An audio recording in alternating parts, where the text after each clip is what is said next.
دوستو، قیامت کی بڑی نشانیوں میں سے ایک نشانی دجال کا ظاہر ہونا بھی ہے۔ ہمارے پیارے نبی حضرت محمد مصطفیٰ صلی اللہ تعالی علیہ وآلہ وسلم سمیت اللہ تعالیٰ نے جتنے بھی پیغمبروں کو اس دنیا میں بھیجا ہے، ان سب نے انسانوں کو دجال کے فتنے سے ڈرایا ہے۔ اس سے یہ اندازہ ہوتا ہے کہ دجال کتنا بڑا خطرناک اور شر پھیلانے والی مخلوق ہوگی۔ دجال عربی زبان میں جالساز، ملمہ ساز اور فریب کار کو بھی کہتے ہیں۔ دجل کسی نقلی چیز پر سونے کا پانی چڑھانے کو کہتے ہیں۔ دجال کا یہ نام اس لیے ہوگا کیونکہ جھوٹ اور فریب اس کی شخصیت کا نمایاں پہلو ہوگا۔ اس کے ہر کام میں دھوکہ دہی اور غلط بیانی کا عکس ہوگا۔ کوئی چیز، کوئی عمل، کوئی قول اس شیطانی عادت کے اثرات سے خالی نہ ہوگا۔ دجال کا فتنہ اس پوری دنیا میں ابتدا سے لے کر انتہا تک سب سے بڑا اور خطرناک فتنہ ہے۔ دجال جھوٹ اور سچ کی آمیزش سے بولے گا۔ یہ خود کو بہت زیادہ پارسا، متقی، پرہیزگاروں میں سے بتائے گا اور لوگوں کو بھی نیکی کی طرف راغب کرنے کی کوشش کرے گا، اور یوں آہستہ آہستہ لوگ اس کی طرف راغب ہونا شروع ہو جائیں گے۔ یہ شخص خدائی کا بھی دعویٰ کرے گا اور پھر مسیحائی کا، اور خود کو خدا ماننے لگے گا۔ مختلف احادیث میں اس کا حلیہ کچھ یوں بیان کیا گیا ہے۔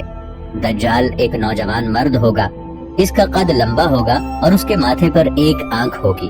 اس کا ماتھا چوڑا ہوگا اور اس کے درمیان کافر لکھا ہوگا، یعنی کاف، الف، فے اور رے۔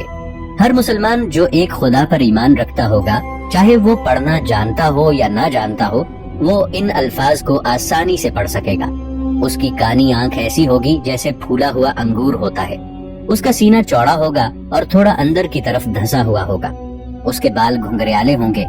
احادیث میں آتا ہے کہ اس کے نکلنے سے 3 سال قبل دنیا قحط سالی کا شکار ہو جائے گی۔ پہلے سال آسمان سے 1/3 بارش برسنا بند ہو جائے گی اور زمین 1/3 فصل اگانا بند کر دے گی۔ دوسرے سال آسمان 2/3 بارش برسانا بند کر دے گا، جبکہ زمین 2/3 پیداوار نہیں کر سکے گی۔ تیسرے سال بارش مکمل طور پر بند ہو جائے گی اور زمین مکمل طور پر بنجر ہو جائے گی۔ آسمان دیکھنے میں شیشے کا نظر آئے گا اور زمین دیکھنے میں تانبے کی نظر آئے گی۔ قحط سالی کی وجہ سے جانوروں کو چارہ ملنا بند ہو جائے گا اور وہ ہلاک ہونا شروع ہو جائیں گے۔ ہر طرف تعفن پھیلا ہوگا۔ اس کے بعد فتنے اور ایک دوسرے کا قتل عام شروع ہو جائے گا۔ لوگ ایک دوسرے کی جان کے دشمن ہوں گے اور ایک دوسرے کو دیس نکالا کر رہے ہوں گے۔ تب ہی دجال ظاہر ہوگا۔ مختلف احادیث مبارکہ کے مطابق دجال کا خروج سب سے پہلے شام اور عراق کے درمیان کی گھاٹی سے ہوگا، مگر اس وقت اس کی شہرت نہیں ہوگی۔ دجال کے مددگار یہودیہ گاؤں میں اس کا انتظار کر رہے ہوں گے۔ وہ وہاں جائے گا اور ان کو ساتھ لے کر پہلا پڑاؤ خوز و کرمان میں کرے گا۔ پھر مسلمانوں کے خلاف اس کا خروج خراسان سے ہوگا۔ قحط سالی کے ساتھ ساتھ لوگ علمی اعتبار سے بھی گمراہ ہونا شروع ہو جائیں گے۔ لوگ خود کو بہت بڑا عالم مانیں گے۔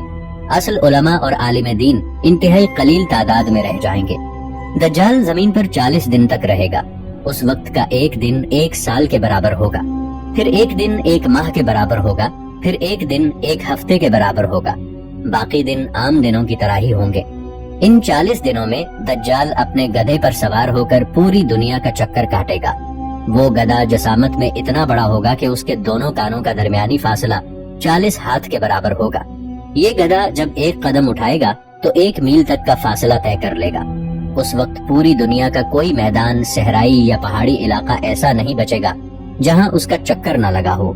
البتہ دجال مکہ اور مدینہ شریف میں داخل نہیں ہو سکے گا، کیونکہ وہاں پر اللہ تعالیٰ نے فرشتوں کو مقرر کر رکھا ہے جو قیامت تک وہاں پر موجود رہیں گے۔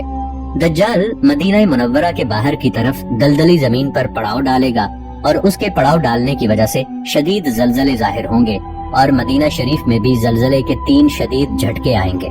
مدینے کے اندر موجود ہر قسم کے منافق اور کافر مدینے سے بھاگ کھڑے ہوں گے اور دجال سے اس طرح ملاقات کریں گے جیسے وہ صدیوں سے اس کا انتظار کر رہے تھے۔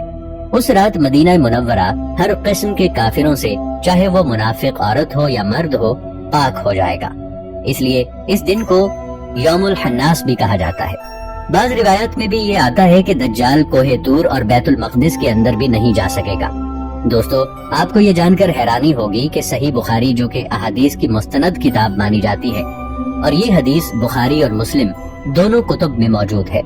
اس کے مطابق حضرت محمد مصطفیٰ صلی اللہ تعالی علیہ وآلہ وسلم کا ارشاد ہے کہ میں نے دجال کو خانہ کعبہ کا طواف کرتے ہوئے دیکھا ہے۔